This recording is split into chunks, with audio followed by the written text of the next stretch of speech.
On the right bank of the river Hooghly, to the east of the Indian Peninsula, there is a habitation of many a million humans who live and work in a city of joy.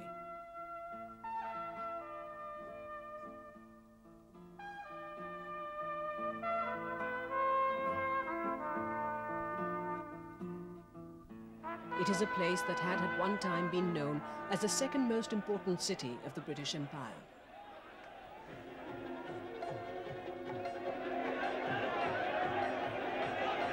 It is a megapolis that is passionate about its beliefs.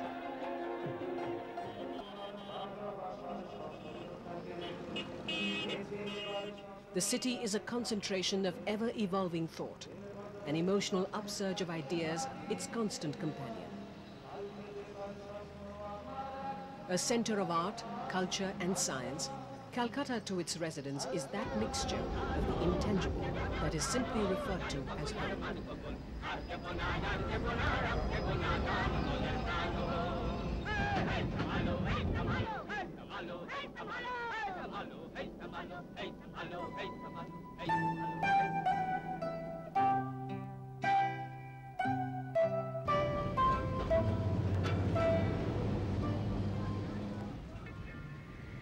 According to officially endorsed records of the British Empire, Calcutta was born on a rain-swept day on the 24th of August, 1690.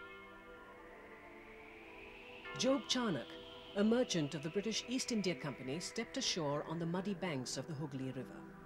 In close vicinity lay three villages, Shutanuti, Govindapur, and the one whose name would remain, Kolkata.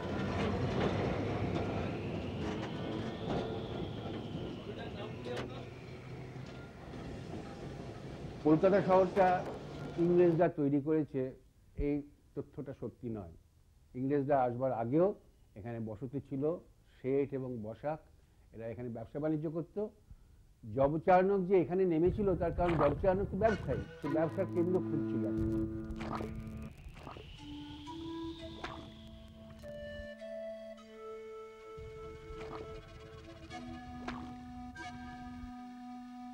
It was not until 1698 that the East India Company leased from the estate of the local landlord the three villages at an annual rent of 1,195 rupees.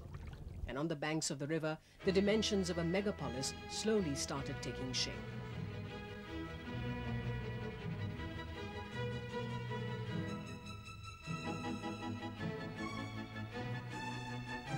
By the end of the 17th century, Calcutta was the egress through which the produce from all of northern India began to flow to the markets of the empire. With growing economic clout, the English in Calcutta, as in other trading centers across India, began to dabble in politics. Tension built up between the Nawabs of Bengal and the merchants of the East India Company. Tension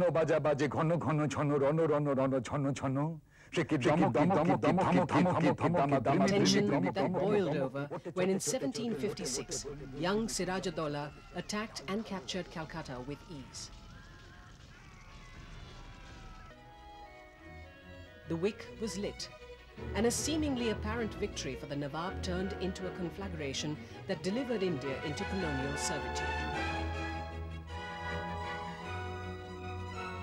Events followed in quick succession. Calcutta was won, Siraj-ud-Dowlah betrayed, defeated and killed. Divani of Bengal granted to the English traders, and the city continued to grow.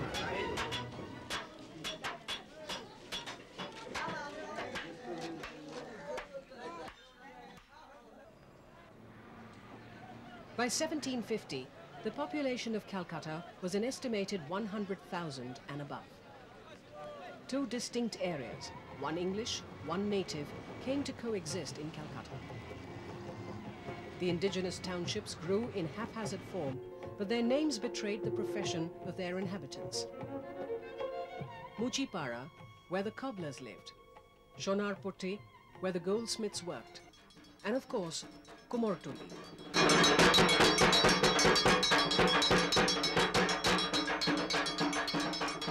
From Krishnanagar in the north, down the flow of the Hooghly, these craftsmen came, bringing with them the art of moulding life out of clay and straw.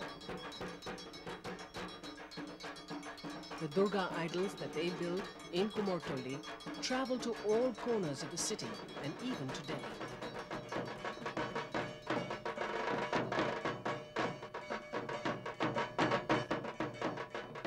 Whether they're Muslims, whether they're Christians, whether they're Brahmos, whatever. I'm a Brahmo, but I used to equally participate in the Durga Puja of the Pada when I was a child. So that's a very sort of unifying factor. In Bengal, it is said that there are 13 festivals for every 12 months. Though it is Durga Puja that is the biggest occasion in the social calendar of most Bengalis, it is Kali who wields her magic over Calcutta.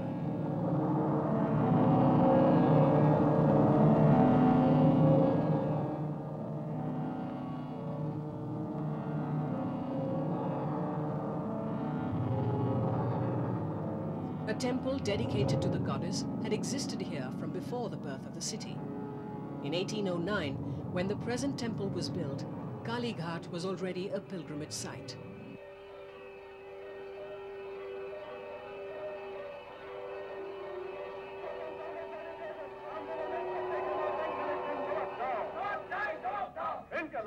Calcutta and its residents had always taken their politics seriously. Where in the colonial era, the city had bred revolution, independence saw the channeling of people's energy towards constructive dissent within a democracy. The clamour of politics and the call to change the lot of society had echoed through these streets for as long as one can remember.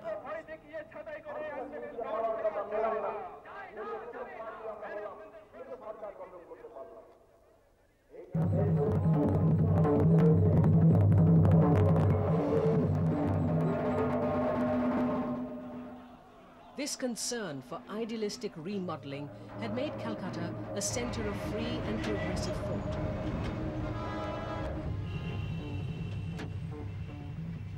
For some time in the 20th century, cinema dominated as a powerful form of art that reached out to people. The screen became an expression of social change, and the filmmaker's art a commentary on society. Film studios flourished in Calcutta, and master filmmakers left their mark on national and international audiences. Calcutta is so much a part of me. I like Calcutta for its very many moods. You know, Calcutta is restless. Calcutta is. I'm fond of Calcutta's meanness, Calcutta's greatness. I'm fond of. It's part of me. The Calcutta is so restless, so turbulent, and so ebullient. So everything is in me, and Calcutta always remains youthful, like me. Calcutta is fantastically lazy and fantastically active. It's the same with me. So I'm a part of Calcutta. I cannot come out of Calcutta. It was 1911. A bare-feet group of youngsters took on another group who were much better equipped. It was a challenge on the field. For the first time, a native team defeated Europeans, and football found its pride of place in the psyche of the Calcutta. Kolkata mani football mani Kolkata. মানে এই বৃষ্টি পড়লে তো football খেলতেই হবে। ক্রিকেটটাতেও আছে সব সময়, কিন্তু যাই যাবে না কেন ফুটবলটা না প্রায় ফুটবল ছাড়া আমার খেলাই যাবে।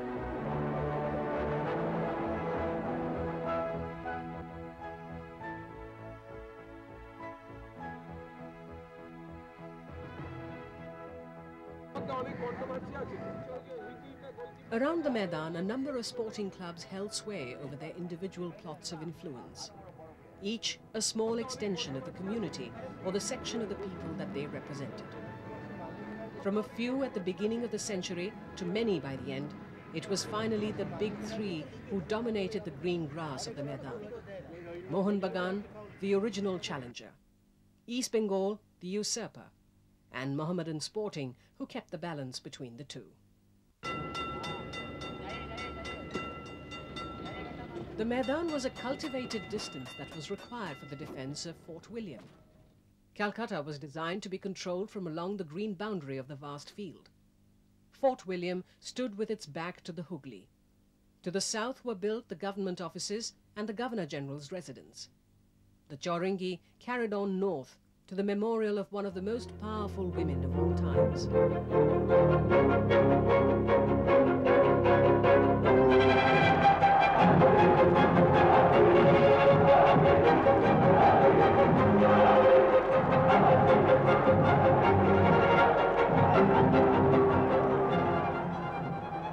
The memorial to Victoria was the Englishman's answer to the Raj.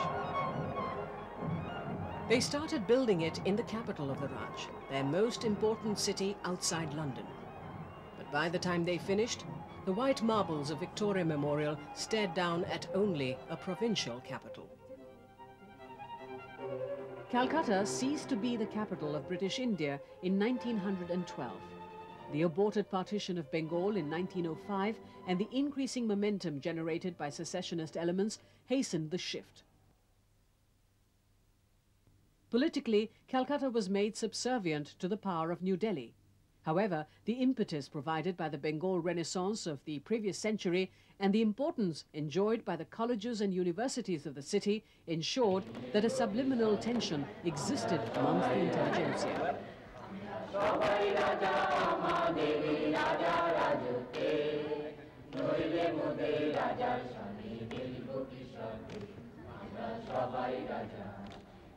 Rabindranath Tagore, scion of the powerful Tagore family, had a long lineage. But he was a man who had had no formal schooling and yet opened his own college of alternative education. The pillars of Job Charnock echo the contribution this poet made to the city of Calcutta. He won the Nobel Prize, and in protest against colonial attitudes, he gave up his knighthood. His are the songs that are today the national anthems of India and Bangladesh.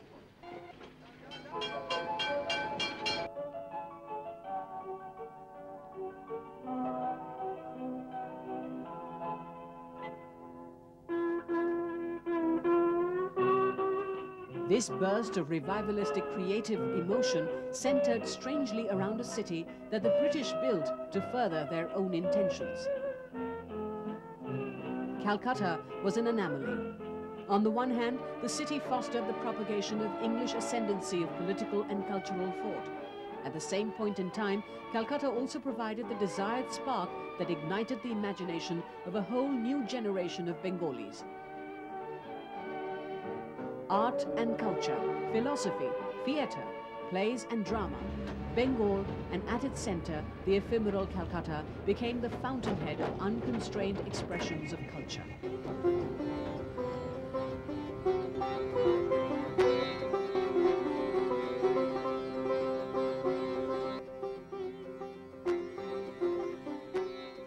বিদেশি এখানে আসা, তাদের settlement, তাদের একটা ইউরোপীয় ধ্যান ধারণা চিন্তা এবং সে সংস্কৃতির ক্ষেত্রে, রাজনীতির ক্ষেত্রে, প্রশাসনের ক্ষেত্রে এইটাকে এখানে নিয়ে আসার পরে তাকে তার অনেক কিছুকে গ্রহণ করে কলকাতা তার নিজের মতন করে তার বৃদ্ধি করেছে এবং সেটার একটা ইনফিউশন ঘটেছে, যার জন্য কলকাতার একটা বোধ সবসময় খুব একটা আন্তর্জাতিক এবং একটা বিশ্ব প্রতীকের বোধ।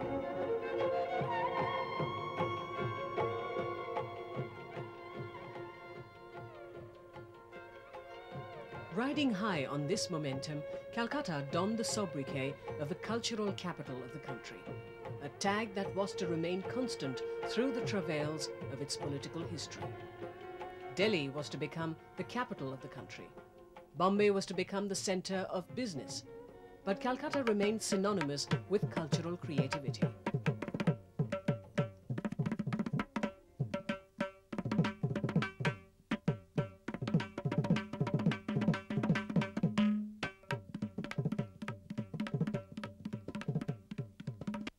Calcutta was the capital of India for so many years. Only from 1912 Delhi started being there. And Bengal Presidency was the place where the English education came first. Shiraz-Daula was defeated, which was bad, but feudalism in a way was overthrown. Then the British came there, introduced their education system, things like that. So naturally, the middle class grew in Bengal much faster, and Calcutta became a different kind of city. The European-style clubhouses of Calcutta, reminiscent of the Raj, are a world of their own. And perhaps the most famous is the Bengal Club, modelled on the Oriental in London.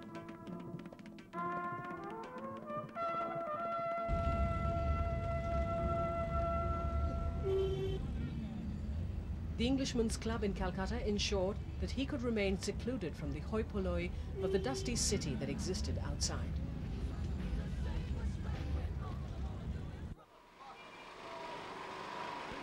In the Calcutta that exists outside the walls of the clubhouses, it is the sweet shop, or Mishtir Dokan, that provides an insight into the Bengali palate. The sweet shops of Calcutta over the years acquired a sociological importance of their own. A few enjoyed the status of institutions, and even today they hold on to a distinctly Bengali trait of saying it with sweets.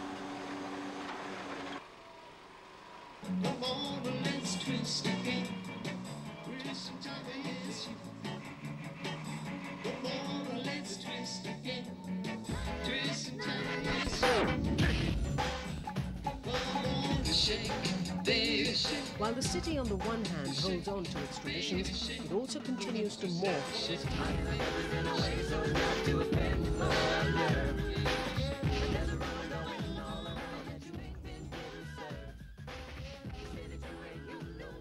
Park Street remains a symbol of the changing face of the city. Through the years, it had always seemed that Park Street lay just one street ahead of the times.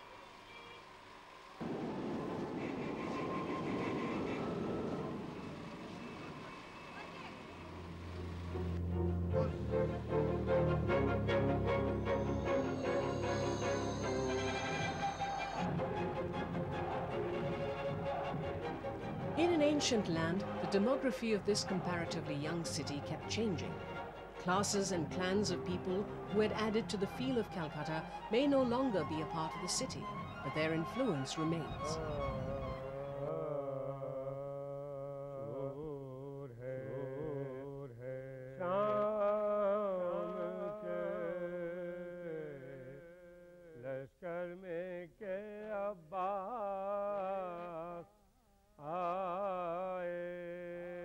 The erstwhile Nawab of Awadh, Wajid Ali Shah, and his pensioned-off entourage found solace in Metia Buruj.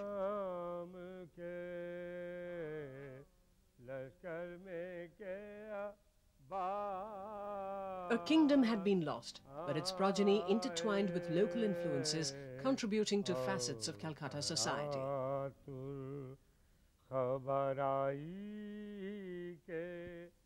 Wajid Shah had come to Calcutta in 1859, and with him he had brought a piece of Lucknow with himself. Because of him, a whole generation of Urdu poets cropped up in Metia Buruj. And apart from that, he had a lot of contribution in Thumri and music.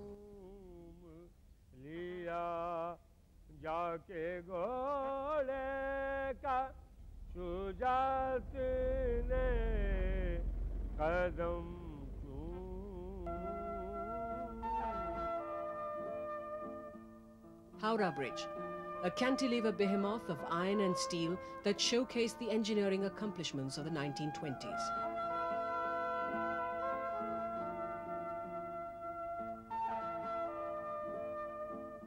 Further up the Hooghly, traffic flows along the new age Vidyasagar Setu, a postmodern viaduct reflective of futuristic aspirations.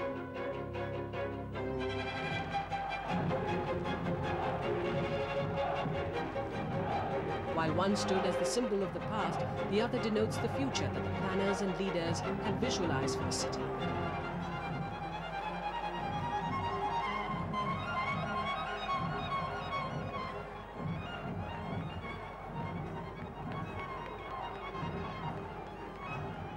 Having always been a centre of trade and commerce, the thrust in the last decade or so has been to regain the momentum that had been diluted in the 70s and 80s.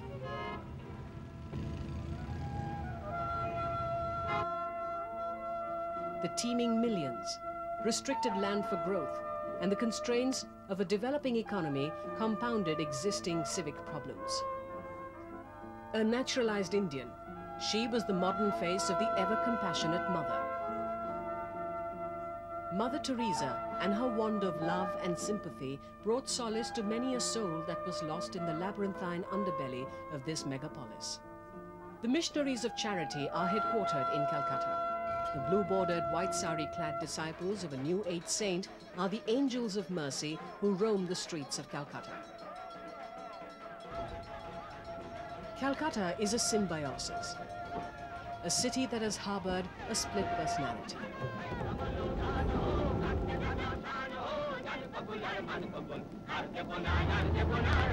The traffic, the buildings, the motion, the noise, the art, the culture, the paradoxes, the patrimony. The English, the Jews, the Armenians, the Nawabs, the Babus.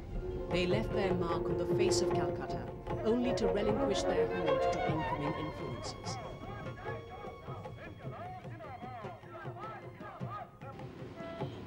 Successive ripples of the diaspora formed the ebullience, which carried the city sometimes in one direction, sometimes in another, but always onward on its quest for a truly cosmopolitan identity.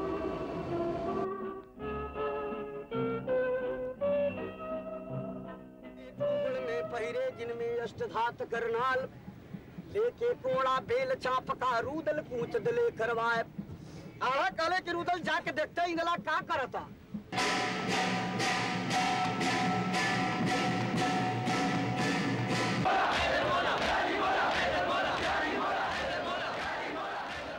The ever-changing Calcutta that remained ever new.